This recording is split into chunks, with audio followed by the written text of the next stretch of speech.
नमस्कार दोस्तों, स्वागत है आपका मेरे YouTube चैनल पे। दोस्तों, आज हम सीखते हैं फानो कंट्रोल में एक अलार्म आया हुआ है डिस्प्ले पे 9012 SPN1 अवर करंट पावर सर्किट।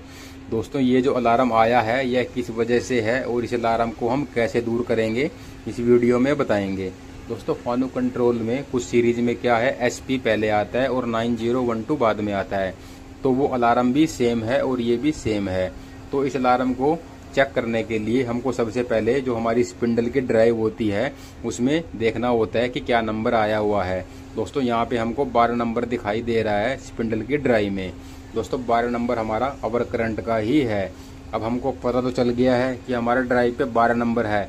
अब हमको एक्शन क्या लेना है, मतलब कि ड्राइव फॉल्टी है या और कुछ प्रॉब्लम हो सकती है, तो यही तो क्लियर करना है।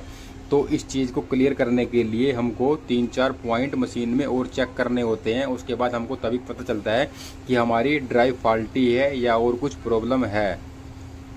तो अब सबसे पहले अब हम क्या करेंगे, जो हमारा स्पिंडल की मोटर है, अगर आपकी मशीन में सर्वो मोटर लगी है तो आप सर्वो मोटर के आपको कनेक्टर खोल के उसकी मोटर की वाइंडिंग को चेक करना है, कभी वो ग्राउंड तो नहीं हो गई हो। जैसे आप ऊपर के साइड में कनेक्टर खोलोगे स्पिंडल मोटर का, वहाँ पे 4 पिन होती हैं अंदर, जिसमें अगर नंबरिंग की बात करें हम UVW के साथ जो अटैचमेंट होता है, केबल लगती है, एक अर्थ का होता है, 3 पिन और होती हैं जिसमें 220 वोल्ट हम देते हैं। तो वो आपको चेक करना है कभी वो ग्राउंड नहीं हो गई हो मल्टीमीटर या मैगर से। दोस्तों, हमारे केस में क्या है, यहाँ पे हमको साफ पता चल रहा है हमारी मकीनो 5 एक्सिस की मशीन है, inbuilt spindle inbuilt AC spindle लगा हुआ है। इसकी जो हमारी मोटर की जो वायर है वह बॉडी हुई पड़ी है मशीन के साथ में, यानी कि ग्राउंड है अंदर से। तो इसी वजह से हमारा डिस्प्ले पे वो अलार्म आया हुआ है।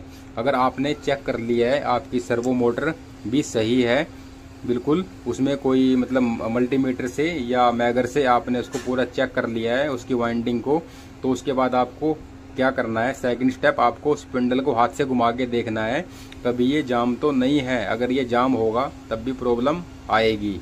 अगर आपका ये चीज़ भी सही है, मोटर भी सही है, अब चलते हैं ड्राइव पे। दोस्तों, ड्राइव की जो आउटपुट वायर निकलती है, अभी हमारा क्या है, यहाँ मोटर में 6 वायर हैं, इसमें 2 कॉन्टेक्टर लग रहे हैं स्लो और हाई RPM के। तो ये आपको कॉन्टेक्टर चेक कर लेने हैं। कई मशीन में ये कॉन्टेक्टर नहीं होते हैं, ड्राइव से ही, स्पिंडल के ड्राइव की आउटपुट से ही डायरेक्ट केबल जाती है मोटर को। तो अभी हम क्या करेंगे, जैसे ये अगर आपकी मशीन में कॉन्टेक्टर लग रहे हैं तो आपको कॉन्टेक्टर को चेक करना है। कॉन्टेक्टर की जो ये आउटपुट है ये गई है हमारी डायरेक्ट मोटर में, तो आपको ये केबल भी चेक करनी है। जो कॉन्टेक्टर की आउटपुट से ये गई है मोटर में, ये केबल कहीं से बीच में कटी हुई तो नहीं है। अगर कटी हुई होगी तब भी सेम प्रॉब्लम आएगी। कॉन्टेक्टर को चेक करना है, आप कॉन्टेक्टर को दबा के देख लेना है इसमें कहीं फ्लैशिंग हुई हो अंदर कवर खोल के। अगर फ्लैशिंग होगी तो एक दूसरे फेस में अगर मतलब आपस में शॉर्ट करेंगे तो भी दिक्कत आएगी, वो 9012 ही आएगा। अगर आपके कॉन्टेक्टर भी सही हैं दोस्तों, अगर आपने मोटर की वाइंडिंग चेक कर ली है वो भी सही है, स्पिंडल घुमा के देख ली है वो भी सही है, और अगर आपकी केबल चेक करनी है, अगर आपने केबल भी चेक कर ली है वो भी सही है, तो दोस्तों आप ड्राइव की तरफ जा सकते हो। तो ड्राइव में ही प्रॉब्लम होगी। जो 12 नंबर है वह ड्राइव फॉल्टी की वजह से आया है, तो आप ड्राइव रिपेयर के लिए भेज देना। तो डायरेक्ट ऐसे ही 12 नंबर देख के रिपेयर के लिए मत भेजना, उससे पहले जो मैंने आपको बताया है यह पॉइंट चेक करने हैं।